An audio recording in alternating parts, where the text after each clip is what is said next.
When Julian announced he was getting married, I was 16 and practically vibrating with excitement.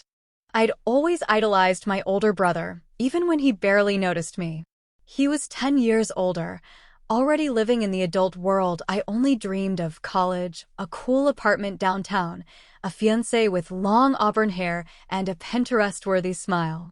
I imagined myself wrapped in the magic of their wedding weekend, maybe helping with the floral arrangements, handing out programs, posing in photos beside my brother in his tux, laughing with the rest of the family as we toasted the newlyweds beneath twinkling lights. I even daydreamed about what I might wear. Something soft and pastel, maybe blush or sky blue, a dress that made me look older, more like a young woman than the kid everyone still thought I was. For once, I wanted to be part of something bigger than me, something beautiful, celebratory, adult. When the invitation arrived, I rushed to open it, grinning like an idiot. It was heavy, cream-colored with gold embossing, the kind of envelope you hold with both hands because it feels like it matters. But as I unfolded the thick cardstock and read the details, my excitement turned into confusion. This will be a child-free celebration. Guests under 18 are kindly asked to celebrate with us from afar. I read it again slower, as if maybe I'd misunderstood. I turned to the RSVP card and then the itinerary tucked inside. No mention of exceptions. No small note saying, Maya, of course, we still want you there. Just the flat, impersonal line that knocked the air out of my lungs. My stomach twisted. Surely, there was a mistake. I was 16, not 6. Practically an adult. I was responsible, quiet, even a little boring sometimes. Why would they not want me there? I took the card to my mom, holding it out like it was something fragile I didn't know how to carry. This says no one under 18, so I'm not invited? Mom blinked at it, her lips pursed. Well, they want a mature atmosphere, sweetheart. You know how Julian and Kara are. They're just keeping it simple. Keeping it simple. Cutting out the kid sister, apparently. I tried to swallow the lump in my throat and nodded, pretending it didn't matter. I told my friends I totally understood. After all, I'd probably just be bored at some fancy adult party. But inside, I was gutted. The morning of the wedding, I stayed in my room while my parents got ready downstairs. I watched Mom steam her emerald green dress while Dad hunted for his tie. They were nervous and excited, talking in soft tones about the venue and how emotional Julian would probably get seeing Kara walk down the aisle. They didn't ask if I wanted to come along to the hotel or if I needed anything. It was like I'd vanished from the narrative. So I stayed in bed with a pint of chocolate ice cream and a stack of old magazines, flipping pages I didn't really read and trying not to cry. I told myself it was just one day. It didn't define anything. But then, 3 days later, the photos started popping up on Instagram. First a shot of the outdoor ceremony, an arch of white roses, Julian in his navy tux, Kara with a veil that shimmered in the sunlight. Then came the reception shots, people laughing at tables draped in linen, clinking champagne flutes, dancing under strings of fairy lights. And then, buried in the middle of the photo carousel Kara posted, was a shot of Julian with our cousin Zara. 15-year-old Zara, dressed in lavender chiffon, smiling beside him like she belonged there. Her hair was curled, her nails painted pale pink. She didn't look that different from me. Maybe an inch taller. Definitely not 18. I stared at that photo so long my eyes burned. I clicked on her profile. More shots. Zara at the photo booth, Zara holding a tiny favor bag, Zara next to Kara's niece. She hadn't just been there, she'd been part of it. I zoomed in on Julian's face in the photo. He looked happy, like he was surrounded by all the people who mattered most. But I wasn't there. I waited a day before I asked. I didn't want to seem petty. But when I finally brought it up to Mom, her face shifted, just slightly. Well, Zara is very close to Kara's side of the family. She's like a little sister to her. But she's younger than me, I said. She's different. You know, it's complicated. It wasn't complicated. It was clear. I hadn't been wanted. That night, I sat at my desk, staring at the wedding photo still pulled up on my screen. My heart ached in a way I hadn't expected. This wasn't about a party or missing a dinner. This was about where I stood in my own family. Or rather, where I didn't stand. Up until then, I'd always held out hope that Julian would start seeing me as someone worth knowing. I thought maybe as I got older, things would change. That one day, I'd get invited into the fold. But that wedding was a line in the sand. Not just about age, but about value. I wasn't someone he wanted around, even on the biggest day of his life. Even when it would have meant everything to me. That night, something shifted in me. Not loudly, not dramatically. Just a quiet turning inward. I closed the laptop, turned off the light, and lay in bed listening to the distant hum of cars outside. The ache in my chest stayed with me for days, weeks even. But eventually, it became a scar. And scars, I was beginning to learn, taught you where to stop hoping. After the wedding, I stopped bringing Julian up in conversation. Not out of anger, not even consciously, more like self-preservation. Mentioning him felt like picking at a wound that hadn't scabbed over yet. So I left it alone, even though it still pulsed beneath the surface. My parents, Marianne and Dawn, tried to smooth things over in the weeks after. Not in a way that acknowledged how I felt, but in that maddening, passive way people do when they don't want to deal with conflict. Julian just wanted a mature vibe, Dad said, as if that was a reason that explained everything. Mom had offered the same phrase earlier, like they were reading from a script. Mature vibe. As if I wasn't mature enough to sit in a chair, clap politely, and watch my only brother get married. As if I were some toddler who would have tugged at tablecloths and cried through the vows. He didn't mean to hurt you, Mom added once, gently. Weddings are stressful. So many decisions. He had to make compromises. Right. Like cutting out your sister to keep things simple. The problem was, the explanations never made me feel better. They just made it clearer that my feelings weren't really the point. I wasn't even asking for an apology, just some acknowledgement that it stung. But they weren't willing to go there. Instead, they wanted me to understand Julian, to forgive him without anything being made right. That's when the message became unmistakable. I wasn't worth bending the rules for. I didn't scream or slam any doors. I didn't cry in front of them. I just pulled away. Quietly. Deliberately. I stopped waiting for Julian to see me. You'd think a part of me would still hold on to hope, but something hardened in me after that. I stopped asking about his life. When he called the house and I happened to pick up, I kept the conversation short and polite. No sarcasm, no passive aggression, just the distant politeness of someone checking out of a relationship. And I think he felt it. But he never brought up the wedding, never tried to explain or apologize. It was like we had silently agreed that I wasn't hurt and he wasn't wrong. So I redirected my energy. I poured myself into school like it was the only thing tethering me to the future I actually wanted. I aced my exams, signed up for every club I could squeeze into my schedule, and threw myself into anything that helped me feel competent and seen. I started dreaming about college like it was a lifeline. Somewhere far from Oakshore Hills, somewhere I could be myself without having to constantly prove I belonged. Somewhere Julian wasn't the golden son, and I wasn't the overlooked younger sibling trying not to rock the boat. I remember one night during senior year, sitting at my desk, highlighters scattered across my textbook, and suddenly realizing I hadn't thought about Julian all day. It was such a strange, liberating feeling. Like stepping out from under a shadow I hadn't even known I'd been living in. I stopped asking myself what was wrong with me. Stopped wondering why I hadn't been enough. The truth I'd come to accept was painfully simple. Some people only see the way they want to, and no amount of growing up or doing everything right can change that. The last time I tried to reestablish a connection was on Julian's first birthday after the wedding. I was 17 and foolishly hopeful. I'd bought him a gift. Nothing big, just a hardcover book on fatherhood I thought he'd like, because Kara had just announced they were expecting. I even wrapped it carefully, wrote a note that said, "Excited for you. Hope this helps." He didn't mention it. Not once. Not a call, not even a thank you text. That's when I let the thread go completely. After that, I didn't try again. I stopped looking for his approval like it was a door I could someday knock on and be let through. I'd spent enough years wondering what I needed to do differently to be seen by him, to be wanted around, to be considered family in the same way everyone else seemed to be.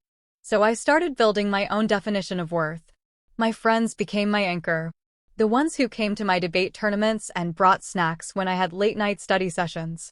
The ones who didn't question my stories when I vented about my brother, but instead said, "Yeah, that's messed up," and meant it. And my teachers, they saw me. Not as an extension of Julian or a second thought, but as someone with her own voice. I started to believe I could shape my life into something that wasn't about being accepted, but about accepting myself. Every once in a while, Mom would try to coax me back into the family orbit. "Julian asked about you," she'd say casually over dinner. Or, "He said you should call sometime." But I never did. Because by then, I understood something fundamental. I didn't owe anyone closeness just because we shared blood. Especially not someone who had made it so easy to erase me. Sometimes, late at night, I'd still think about that wedding. Not the details, by then they'd all blurred, but the feeling of being left out on purpose. That pain didn't fade so much as it settled, like sediment at the bottom of a lake. I didn't notice it every day, but when it stirred, it clouded everything. That exclusion had marked me in a way nothing else had. Not because I missed the party, but because it had opened my eyes to a truth I hadn't wanted to see, that some wounds aren't accidental. They're choices. Made by people who claim to love you. And once you realize that, it changes the way you love back. Leaving Oakshore Hills felt like exhaling after holding my breath for too long. When I got accepted to Brighton Springs University, I didn't even wait to hear back from the others. I knew that was where I needed to be. A quiet town, just far enough away to feel like freedom, but close enough that my parents could still pretend I hadn't disappeared entirely. The campus was old-bricked and lined with maple trees that turned blood orange in the fall. I fell in love with the way the sunlight dappled across the quad, the scent of espresso from the little student-run cafe, the fact that nobody there knew me as Julian's sister.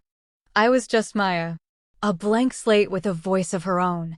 I majored in communications, which felt like the perfect combination of storytelling and strategy, two things I'd always had a knack for.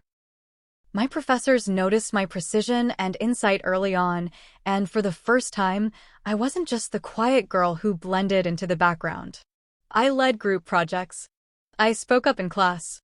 I interned with a local PR agency that eventually hired me part-time. By the time I graduated, I'd already lined up a job at a boutique marketing firm just off downtown Brighton. It wasn't glamorous, but it was mine. My name on the office door, my clients, my campaigns. It was the life I'd built from the ground up, quietly, steadily, without anyone's permission. Meanwhile, Julian's life kept growing in the background like some distant thunder I could hear, but didn't bother chasing anymore. He and Kara had 3 sons in quick succession, Eli, then Benji, then Kai, all within 5 years. I heard about each birth through my mother's voice on the phone, brimming with pride, soft with nostalgia. "Julian's such a good father," she'd say. "You should see him with the boys." I didn't ask to. Of course, I met them eventually.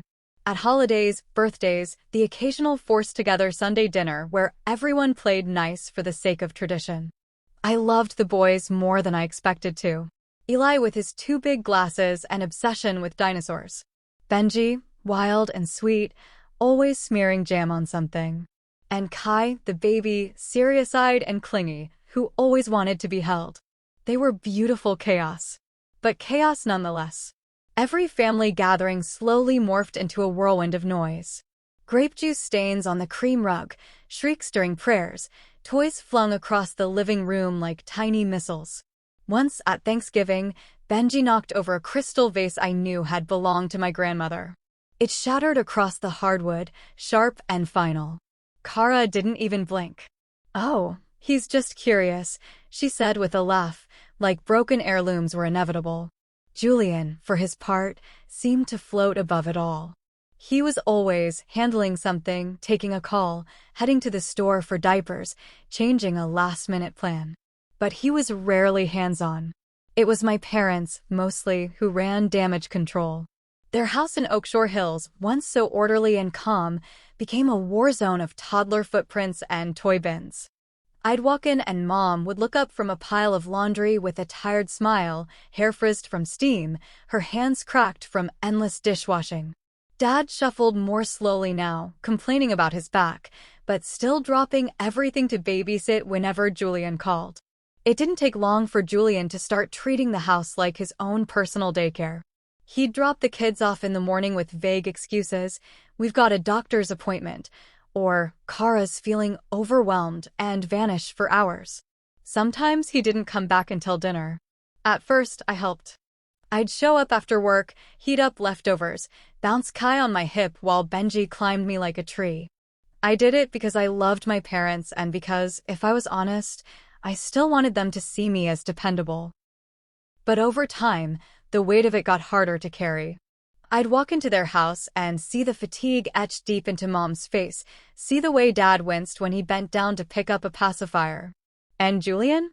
He always had a reason he couldn't stay, couldn't help, couldn't be bothered. One night, after Kai had been crying for what felt like an hour and Benji had spilled his juice all over the carpet, I finally asked the question that had been simmering inside me for months. "Why are you the only ones cleaning up after Julian's kids?" My voice was calm, but it landed like a slap. Mom looked up from her seat on the couch, startled. Dad paused with a plate in his hands. There was a long silence, as if they were both searching for an answer they didn't have. "He's just busy," Mom finally said, like that explained everything. "We're happy to help," Dad added, though he didn't sound happy at all. "But why does helping look like raising them?" I asked. "You're exhausted. He gets to be the fun dad who drops them off and disappears. You do the work. He gets the praise." Mom opened her mouth to argue, then closed it. They didn't fight me on it. But they didn't change anything either. After that, I stopped helping. Not out of cruelty, but because I realized enabling them wasn't kindness. It was complicity. If I kept carrying Julian's responsibilities for him, I was just another cog in the machine that let him coast through life without consequence. It was strange, though, how those years passed with so much unspoken between us. The kind of silence that doesn't come from distance, but from carefully avoiding the things that matter most. Julian and I still saw each other at family gatherings. We said hello. We asked about work. We smiled in photos. But behind the politeness was something colder, something deeper. He never apologized for the wedding. I never brought it up again. It was easier, I suppose, to pretend we were fine. But the truth? The years between us weren't just about time. They were about everything we never said. And eventually, all that silence would catch up with us. It didn't happen all at once, but slowly, so gradually you might not notice unless you were paying close attention. One Saturday turned into two. Two turned into a regular schedule. And before long, Julian's 3 sons were practically living at my parents' house every weekend, plus at least 2 nights during the week. What started as just for a few hours while we run errands became, "We'll pick them up after dinner, and then can they just stay the night?" Mom and Dad didn't complain at first. They didn't even blink. They'd step in with smiles, saying things like, "Of course, honey, we've got them," as though they were thrilled to be wrangling toddlers into car seats and warming bottles at 2 a.m. again. But their bodies told a different story. Dad's posture had changed. He moved slower, his hands sometimes shaking when he lifted Kai out of the high chair. Mom wore weariness like a second skin, dark circles under her eyes, a persistent cough that never seemed to go away. I noticed the difference most on the days I'd stop by after work. I used to come for short visits, drop off soup, help fold laundry, maybe sit with Mom and watch the news. But those quiet evenings vanished. Now the house was always buzzing. Toys littered every inch of the living room floor. The walls, once a soft cream, now bore faint smudges of crayon and sticky fingerprints. The air smelled of formula, old cheese crackers, and something faintly metallic, probably from the sippy cups soaking in the sink. It was chaos, yes, but not the joyful kind. It was exhaustion dressed up as responsibility. And it was always my parents doing the dressing. One evening, I walked into the kitchen to find Mom cleaning a juice spill with trembling hands. Her cheeks were flushed, and sweat clung to the strands of hair curling at her temples. Dad was in the other room trying to calm Benji, who was screaming because Kai had apparently touched his stuffed penguin. "Where's Julian?" I asked. "Had to run," Mom said without looking up. "Kara's stuck at a work dinner. They dropped them off 5 hours ago." Mom finally looked at me, her eyes glazed with something that wasn't quite anger, but also wasn't peace. "They needed help. We're family." I sat down at the table and watched her for a moment. "But you're not just helping, Mom. You're raising them." Her movements slowed. "That's dramatic." "No," I said quietly, "it's not." She didn't argue, and that silence felt heavier than any shouting match could have been. Julian never asked if it was too much. Never checked in to see how they were really doing. He just brought the boys in like parcels he expected someone else to unwrap, feed, bathe, and soothe. If anyone was overwhelmed, he either didn't see it or didn't want to. Kara didn't come around much. When she did, she'd sweep in with a breezy, "Thanks so much," and kiss the boys on the forehead like a reward. She was always dressed sharply, heels, tailored pants, not a hair out of place, while Mom stood there in stained sweatpants and an apron damp from formula drips. One Sunday, I arrived just as Julian was dropping the boys off again. He barely acknowledged me. Just waved, said, "Thanks, guys," over his shoulder and disappeared down the driveway before I could open my mouth. I walked inside and saw Mom already reaching for Kai's diaper bag, her expression resigned. Something in me snapped. "Why are you the only ones cleaning up after Julian's kids?" The words came out louder than I expected, sharp and full of months of pent-up frustration. Mom froze. Dad, who had just walked in from the back hallway, paused mid-step. "What do you mean?" Mom asked cautiously. "I mean you've become their unpaid, full-time daycare. Do you realize how often you're doing this? How tired you both look. When was the last time you had a day to yourselves?" Dad sighed and sat down at the dining table with a grunt. "We're just trying to help. They've got a lot going on." "And you don't?" I pressed. "You're not 25 anymore, Dad. You have back problems. You've been in and out of the doctor for weeks. Mom hasn't had a full night's sleep in how long?" Mom opened her mouth to speak, but closed it again, lips pressed into a thin line. "Why is this normal?" I continued. "Why is it okay for Julian to treat your house like it's some kind of drop zone? Does he even ask? Or does he just tell you when he's coming?" No one answered. That was the moment it became clear, not just to me, but to them too.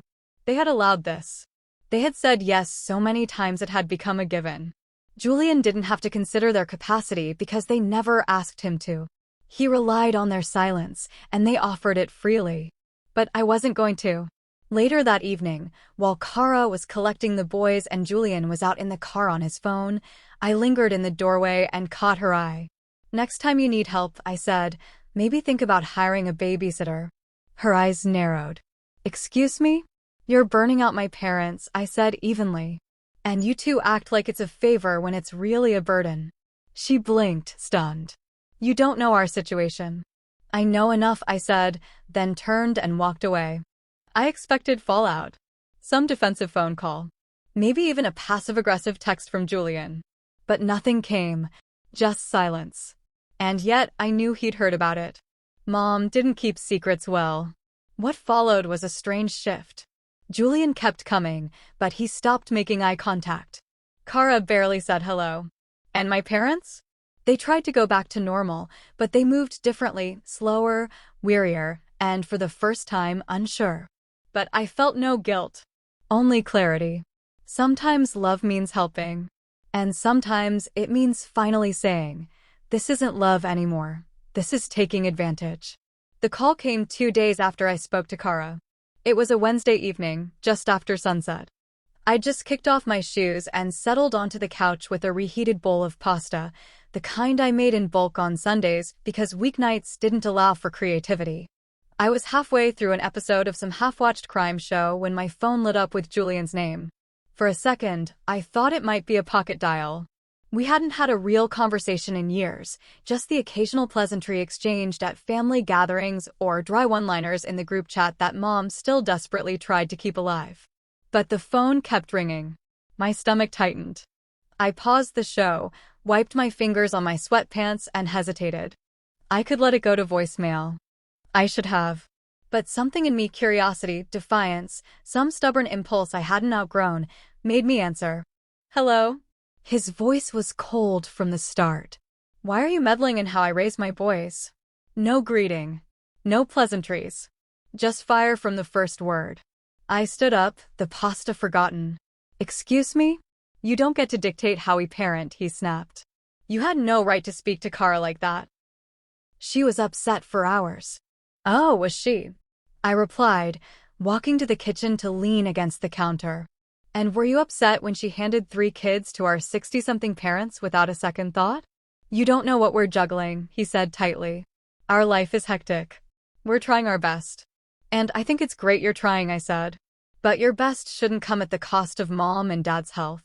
His laugh was bitter. You don't even have kids. You have no idea what it's like. No, but I've watched 2 people I love fall apart from exhaustion while you and Kara take advantage of their kindness. I may not be a parent, Julian, but I'm not blind. Silence pulsed on the line for a second. I could almost hear him clenching his jaw through the phone. This is between me and them, he said. They don't have a problem with it. Because they're too afraid to say no to you, I replied. You've built a world where everyone bends so you don't have to. His voice dropped into something colder. Is this still about the wedding? I blinked. That came out of nowhere. What? You're still bitter about being excluded, aren't you? The air went still. I was 16, I said quietly. You told me I was too young, but then you let Zara come. Don't act like it wasn't personal. He didn't deny it. It was Kara's call, he finally said. She felt closer to Zara. And you were okay with that. You let her pick favorites on your wedding day and didn't say a word. God, you're still so dramatic, he muttered. This is exactly why we didn't include you. That stung more than I expected. It was one thing to feel excluded. It was another to hear it confirmed, like some truth you weren't meant to survive. I took a breath, steadying myself. You don't get to hurt people and then call them dramatic for reacting. I loved you. I looked up to you. And you made it clear I didn't matter. So yeah, maybe this started with the wedding. But it didn't end there. It's been years of watching you take without giving, expecting loyalty you don't return. Julian was quiet for a long moment. When he finally spoke, his voice had lost its edge. You don't know what it's like. Trying to hold a family together. Working full-time, raising kids, staying married. You have your neat little life and think you understand everything. I understand boundaries, I said. And I understand that loving someone doesn't mean letting them drain you. You've always been good at walking away, he said, and it was meant to hurt. Maybe once it would have. But not now. Or maybe I've just learned when staying costs too much, I replied. I waited for another jab, another excuse, another denial. But there was nothing. Just the hum of the phone line, his silence thick with everything he wanted to say and couldn't, or maybe wouldn't. I'm not trying to fight, I said more gently. I just want things to be honest. Mom and Dad are tired, Julian. You need to see that. You need to start helping instead of assuming they'll always be there to catch you. His voice was dull now. Fine. I'll talk to them. Good. I don't want this to be a thing between us. Then don't make it one. He hung up before I could say anything else. I stood in my kitchen for a long while, the hum of the refrigerator the only sound. My heart was racing, not from fear or regret, but from the adrenaline that comes when you finally speak your truth. That phone call marked the beginning of something new, though I didn't have the words for it at the time. A quiet Cold War. We still saw each other at birthdays, holidays, obligatory gatherings. We smiled for photos. We passed dishes at the table. But behind those thin, practiced gestures was distance, measured, intentional, unbridgeable. We became polite, but not warm. And behind closed doors, we became strangers. I didn't regret what I said. Not then, not now. There comes a time when silence becomes complicity. And I'd stayed silent long enough. When Theo proposed, it wasn't with a grand gesture or a flash mob or a helicopter ride. It was a quiet evening in our apartment, after a long week, with takeout on the table and my favorite music playing low in the background. He slipped the ring box onto the table between the soy sauce packets and fortune cookies, and I stared at it like it might disappear. "No pressure," he said, his eyes warm and steady. "But I'd really like to build a life with you." I didn't cry. I didn't even say yes right away. I just leaned across the table and kissed him, slow and certain. That was my answer. Planning the wedding started the next week, and I quickly realized how much I actually cared about the details, not because I wanted it to be perfect, but because I wanted it to feel like us. Theo, in his easygoing way, was content to let me take the lead. His only requests were that we serve real food, not tiny plated art, and that the music be good enough to get even the shyest people dancing. I could work with that. We chose Willowmead Gardens for the venue, a restored greenhouse wrapped in ivy and sunlight, with an attached hall that smelled faintly of cedar and roses. I walked through it once and knew it was where I wanted to say my vows. Somewhere beautiful and peaceful. Somewhere far from the noise of obligation. And maybe that's what triggered the decision I made next. It wasn't vengeful. It wasn't even emotional. It was a clear, deliberate line drawn in my mind before I ever said it out loud. No kids under 16. It wasn't about revenge, though I won't lie and say the memory of Julian's wedding didn't flicker through me like a shadow. It was about creating a space that felt intentional, calm, and safe. I didn't want screaming during the vows. I didn't want a cake smeared by toddler hands or a dance floor overrun by sugar-high children while the adults looked on helplessly. I'd seen what those moments looked like. Chaotic and loud and full of unintended destruction. I also knew my brother. And his boys. I loved my nephews. But they were wild, unpredictable, and completely unregulated. And Julian didn't parent so much as orbit, close enough to claim involvement, far enough to avoid the mess. So when Theo and I sat down to finalize the guest list, I said it plainly. No kids under 16. He paused only long enough to make sure I wasn't wavering. "You sure?" "Completely." He nodded. "Then that's what we'll do." It was that simple between us. No pushback. No questioning my reasons. Just support. The real friction came later. The invitations went out a month later, tucked neatly into pale green envelopes with hand-stamped seals. I took extra care with the wording, clear and polite. As we hope for an intimate and relaxed atmosphere, we ask that guests under the age of 16 enjoy the day from home. I knew what would happen. I was prepared for it. But that didn't make it easier when it came. Julian called 3 days after his arrived. I saw his name flash across my phone and nearly didn't answer. But I was tired of avoiding him. So I picked up. "What is this?" he demanded, skipping any greeting. "Hi, Julian. Good to hear from you too. You're excluding your own nephews from your wedding?" I took a breath. It's an adult-only ceremony and reception. No kids under 16. You were excluded from mine and made a huge deal about it for years. And now you're doing the same thing. I let the words settle between us for a second before responding. I didn't make a huge deal. I got hurt and stayed quiet for a long time. There's a difference. He huffed. "So this is payback?" "No. It's boundaries," I said. "You excluded me when I was 16. Zara, who was younger, still got to go. You never explained why. You never apologized. I'm not doing this out of spite. I'm doing it because I want my wedding to feel like mine." "They're well-behaved," he argued. I laughed, genuinely. "Really? You mean the ones who cracked Grandma's china at Thanksgiving? The ones who turned Mom and Dad's guest room into a war zone?" "That was one time." "No, Julian. It wasn't. They're kids. Loud, messy, wonderful kids. But this wedding is not the place for that kind of energy." He didn't like that. I could hear it in the long pause, the low exhale that sounded dangerously close to a growl. "So you're punishing them for being children." "I'm setting a boundary for my day. That's not punishment. That's choice." "Kara wants to talk to you," he said, and then handed the phone off without waiting for my consent. "Maya," Kara said, her tone laced with false sweetness. We were surprised by the invitation. We assumed the boys would be included. "I'm sorry if it caught you off guard," I replied, keeping my tone neutral. But the policy was clear. No children under 16. That applies to everyone. But they're your family. I was Julian's family too. Her silence was telling. We'd hoped you'd be more understanding, she said finally. And I'd hoped you'd be more respectful, I replied. There was a sharp pause, then a clipped goodbye, and the line went dead. Theo walked in a few minutes later, tossing his keys on the counter. He saw my face and didn't even need to ask. That bad? They're furious. Good thing it's not their wedding, he said, walking over to kiss my temple. We'll do this our way. I leaned into him, grateful, not just for his calm, but for the quiet strength behind it. He didn't see me as difficult. He saw me as someone with the right to choose how she celebrated one of the most important days of her life.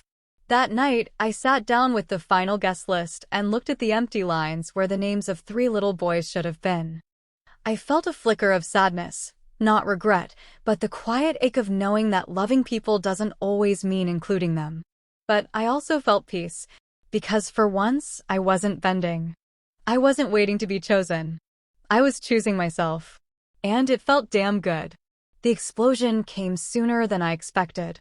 I'd barely had time to catch my breath after the last round of tension with Julian and Kara before it all boiled over again this time. Louder, sharper, impossible to ignore. It started with a group text from my mom that should have been harmless, a forwarded message from Julian about some school photos of the boys. I ignored it. But 2 hours later, my phone rang, and Julian's name glared up at me from the screen like a siren. I shouldn't have answered. But I did. You're really doing this? He said, no hello, no preamble. Doing what? You're excluding your own nephews from your wedding. From your family's wedding. I inhaled slowly. We've already had this conversation. No, he snapped, we haven't. You talked. You dictated. That's not a conversation. I made a boundary, I said calmly. You don't have to like it. You just have to respect it. I think it's disgusting, he spat. They're your family. They love you. You've been their aunt since the day they were born, and now you're punishing them because you've got a grudge against me and Kara. I closed my eyes for a second, grounding myself before speaking. I love them. This isn't about them. This is about my wedding. My peace. My choice. He barked a laugh. That's rich, coming from the girl who cried for a year because she wasn't allowed at my wedding. I blinked. I didn't cry for a year. I moved on. What hurt wasn't being excluded, it was being lied to. You told me it was an adults-only event, and then let a 15-year-old cousin be in the photos. Don't rewrite history. That was different, he snapped. Really? How? I asked, arms crossed as I paced my living room. They're well-behaved. I couldn't help it. I laughed. The kind of laugh that comes out of you bitter and sharp, almost involuntary. You're joking, right? Julian, they're sweet kids, but they're not exactly calm. Eli spilled an entire bottle of juice on Mom's sofa at Easter. Benji cracked Grandma's china bowl at Thanksgiving. Kai locked himself in the bathroom last 4th of July. You remember that? Or were you too busy taking calls in the driveway while Mom dealt with it? That's not fair, he muttered. No, I said, my voice rising. What's not fair is how everyone's expected to adjust for your family, but you lose your mind the second someone asks you to adjust for theirs. He didn't say anything. I'm tired of the double standards, I continued. You excluded me without apology or explanation. I set a boundary and you call it a personal attack. Why is it only wrong when I do it? There was silence on his end, the kind that stretches just long enough to give you false hope. And then came the real kicker, not from Julian, but from Kara, calling me directly the next day. I'm going to ask you one last time, she said, skipping any kind of greeting. Make an exception for the boys. I pinched the bridge of my nose. I've already told you. They're excited, she cut in. They want to be there. Eli's been talking about it for weeks. Then I'm sorry, but he's going to be disappointed. You're doing this to hurt us, she said, voice low and furious. You've been waiting for an excuse. I exhaled. No, Kara. I've been waiting for the day I stopped bending myself into knots to keep the peace. That day's come. She hung up on me. Later that week, I got a text from Mom. Julian's really hurt. Maybe you could talk to him again? I stared at the message for a full minute before typing out a response and deleting it. What was I supposed to say? That I was sorry he felt hurt by the same exclusion he once inflicted? That I was the villain now because I wasn't folding like I always had? Theo found me sitting on the floor of our bedroom that night, my phone in my hand, my thoughts running circles around me. "You okay?" he asked, kneeling beside me. I nodded, then shook my head. "They're acting like I've done something unforgivable." He brushed a hand through my hair. "You haven't. You set a rule. One they don't like because they're used to being the exception. It's just the hypocrisy, you know?" I said, my voice cracking. Julian got to draw lines. Nobody questioned him. I draw one, and suddenly I'm selfish, bitter, cruel. Like my whole life is supposed to revolve around not upsetting him. "You don't have to carry that anymore," he said gently. "Let them be upset. That's not your job." And he was right. I couldn't keep shrinking to make everyone else comfortable. I'd spent too many years trying to be the agreeable one, the quiet one, the one who didn't cause waves. But waves were coming whether I made them or not. So I leaned in. I finalized the vendor list. I confirmed our security team. I even met with the venue coordinator to walk through every last detail of our guest flow. And at the top of my list was a quiet, firm instruction. No children under 16. No exceptions. I handed over photos of Julian, Kara, and the boys to the security guards with a printed copy of our policy. I didn't do it out of paranoia. I did it because I knew my brother, and I knew what entitlement could make people do. And as the RSVPs came in, the tension reached a quiet, smoldering boil. Julian marked decline on their card, writing in the notes, "Will not attend without our family." No surprise there. But for the first time in my life, I didn't feel like the one left behind. I felt like someone who had chosen herself over a peace that came with silence. I didn't expect Zara to be the one to warn me. We hadn't been particularly close in years, not out of malice, just life and distance. She lived a few towns over now and was busy with her own world, but every so often we exchanged messages or sent each other memes that made us laugh. So when her name popped up on my phone late one Thursday night, I almost didn't answer. It was already past 11, and my brain was too fried from wedding spreadsheets to handle another conversation. But something nudged me, and I picked up. "Hey," I said, surprised by how groggy my voice sounded. "Maya." Zara's voice was hushed, like she was calling from inside a closet or under a blanket. "Yeah, what's up?" There was a pause. Then I heard something, and I thought you should know. I sat up straighter. "Okay. It's about your wedding," she said, her voice tightening. "I was with Jessie earlier, Kara's best friend, remember?" I guess she didn't realize I was still in the kitchen, or maybe she didn't care. But she was on the phone with Kara, and they were talking about a plan. My stomach dropped. "A plan? To get revenge," Zara said.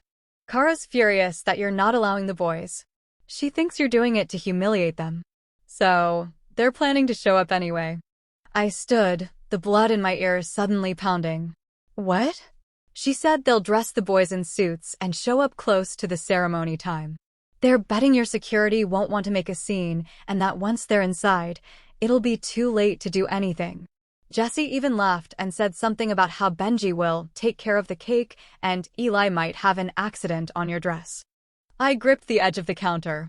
"They're planning to ruin the day?" "It sounded like it," Zara said. "Not maybe.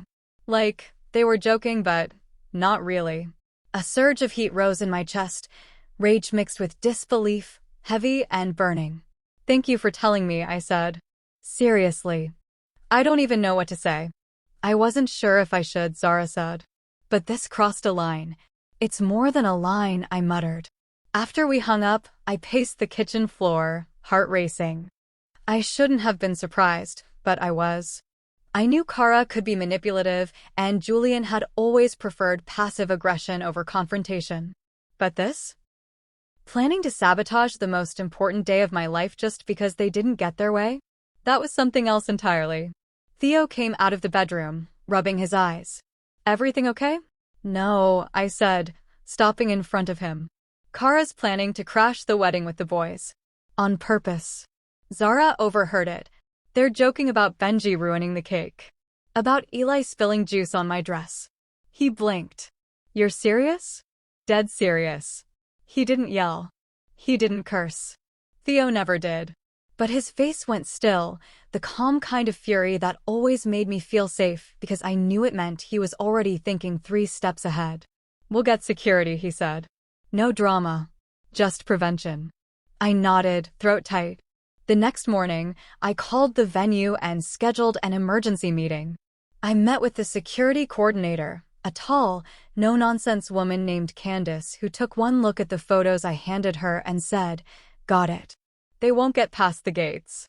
I gave her every detail, what they might try, what times they might show up, and how they might spin it if they were confronted. I explained that there might be pressure, even guilt-tripping. Don't fall for any of it, I said. They've been told. They know the rules. They're not confused. This is a choice.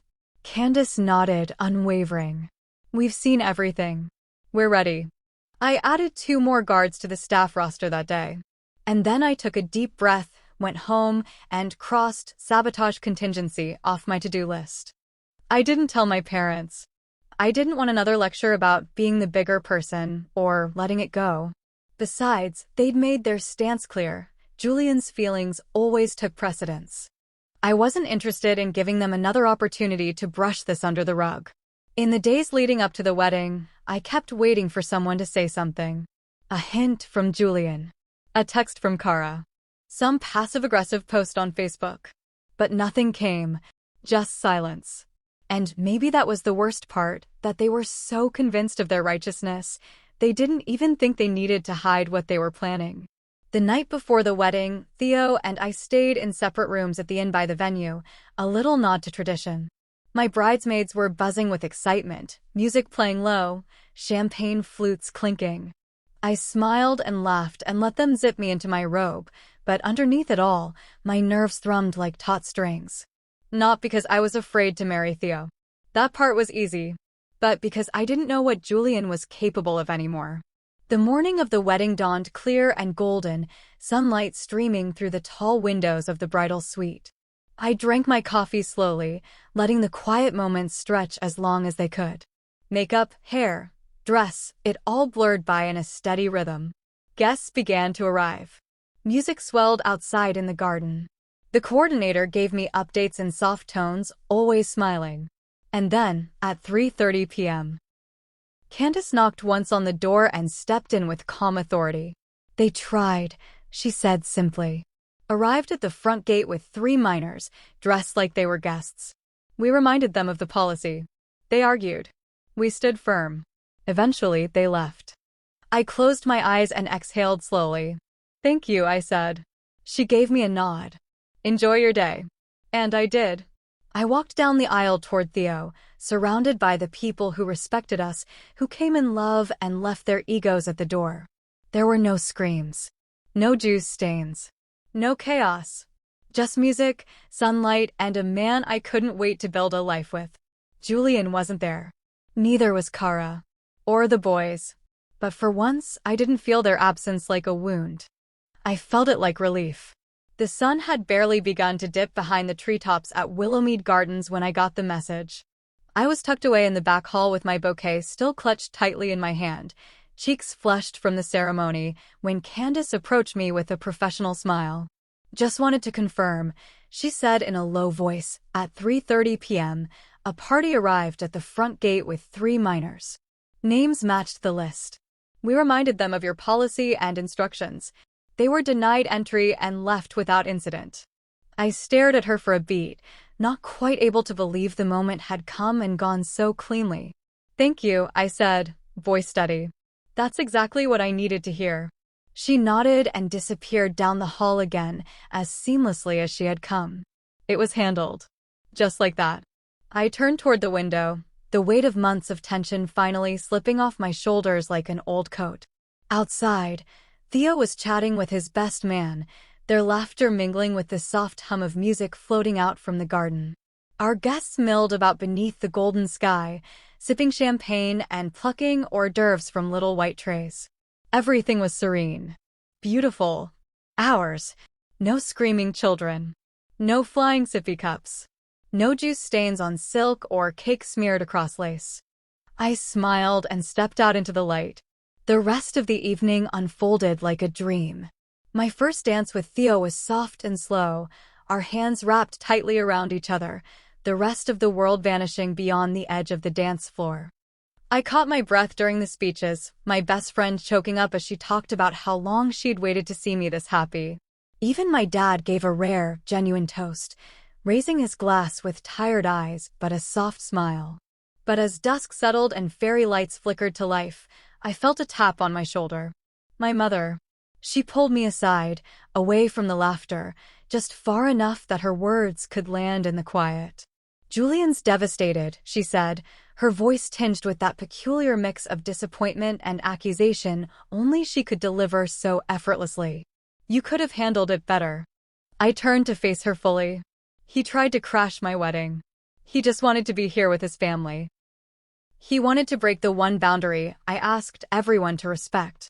"That's not love, Mom. That's entitlement." Her expression tightened. "You know how he is. You could have let it go. Let the boys come for an hour." "So I'm expected to compromise," I interrupted, again. "Always. But when he excluded me at 16, you didn't bat an eye." "That was different." "No," I said. "It wasn't." We stared at each other for a long moment. The music in the background softened, a slower song drifting through the garden. For a brief second, I thought I saw something in her face, conflict, maybe, or regret. But it passed too quickly to catch. "You could have handled it better," she repeated, softer this time. I didn't flinch. He could have respected my wedding, just like I was expected to respect his. I walked away then, not waiting for her response. I didn't need to hear it. I'd heard it my entire life, in one form or another, that I was too sensitive, too dramatic, too unwilling to let things go. But this wasn't about holding a grudge. This was about finally understanding that boundaries are not acts of cruelty. They're acts of self-respect. For once, I hadn't made myself small to keep the peace. And the sky didn't fall. Theo found me near the rose arch a little while later, my heels kicked off and my hair falling loose in the night breeze. "You okay?" he asked, slipping his arm around my waist. "I'm more than okay," I said. "I think I'm free." He smiled and kissed my temple.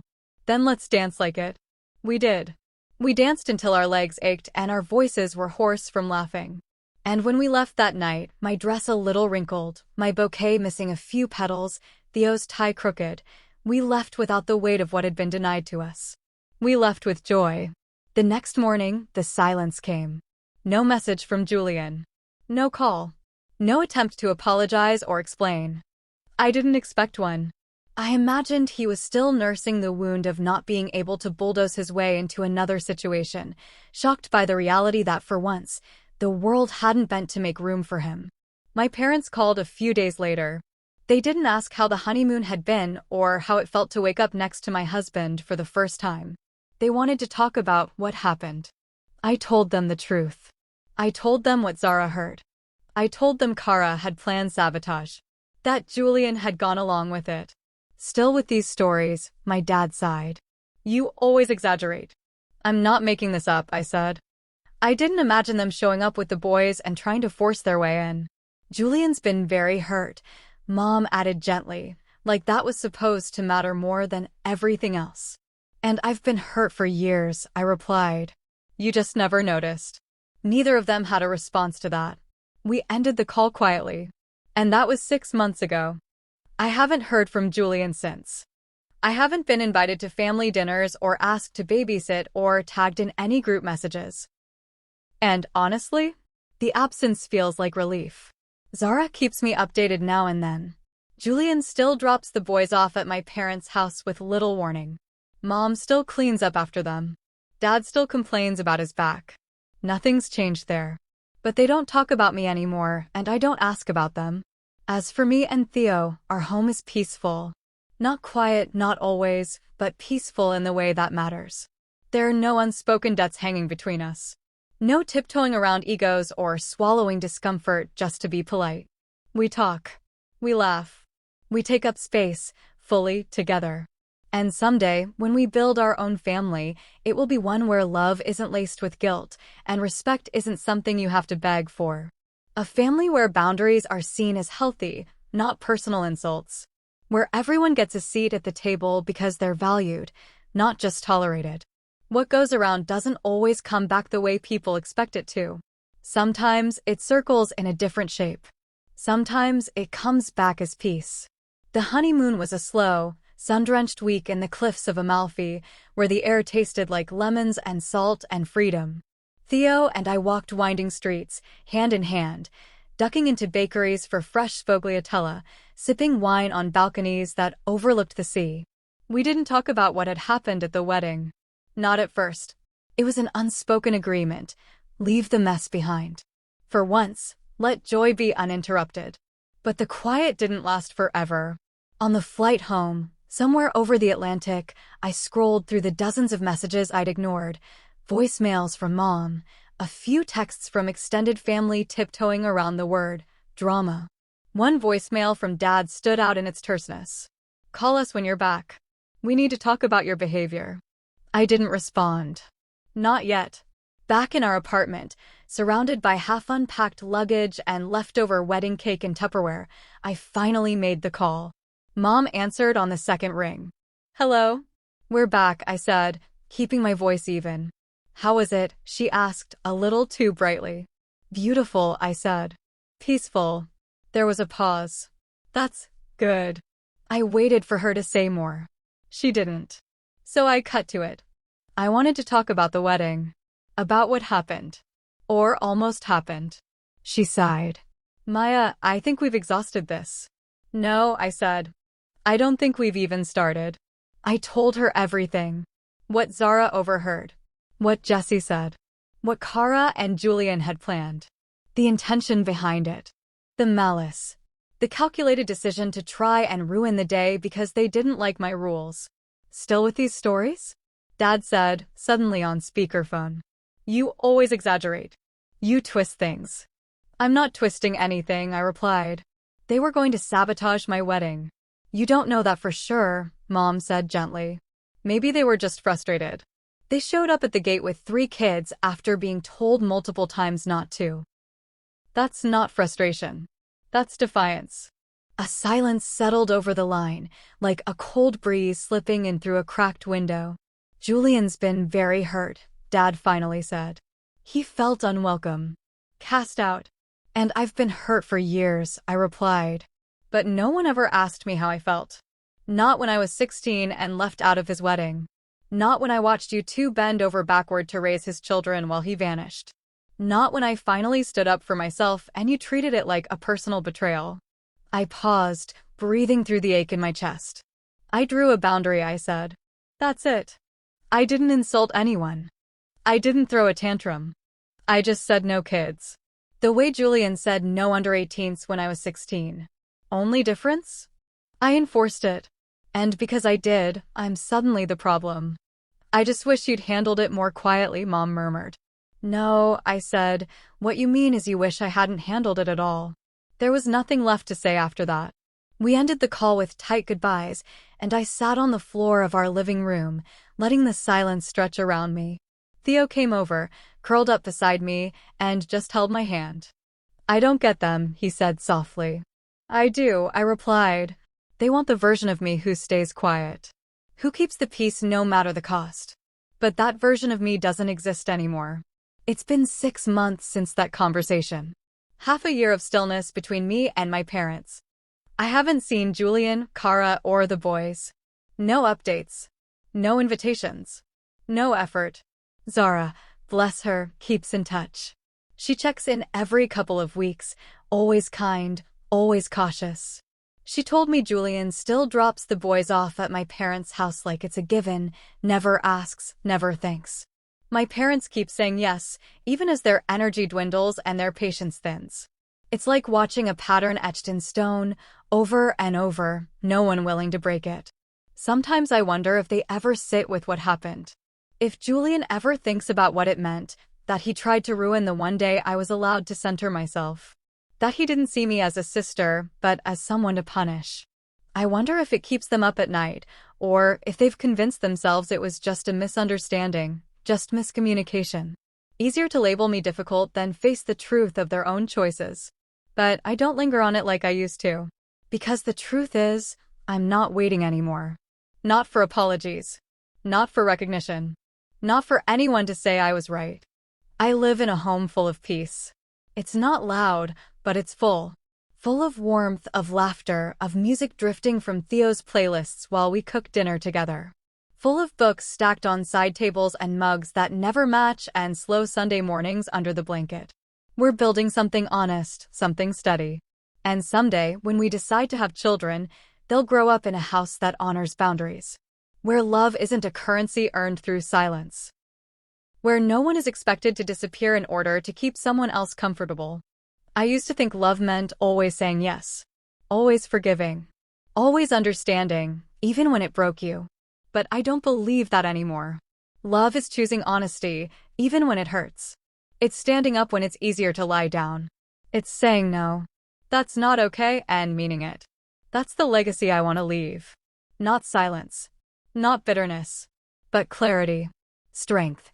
Peace. After the music fades, after the cake is gone and the dresses are hung and the flowers wilt in their vases, what's left is the life you carry forward. The one you choose. And I choose this one.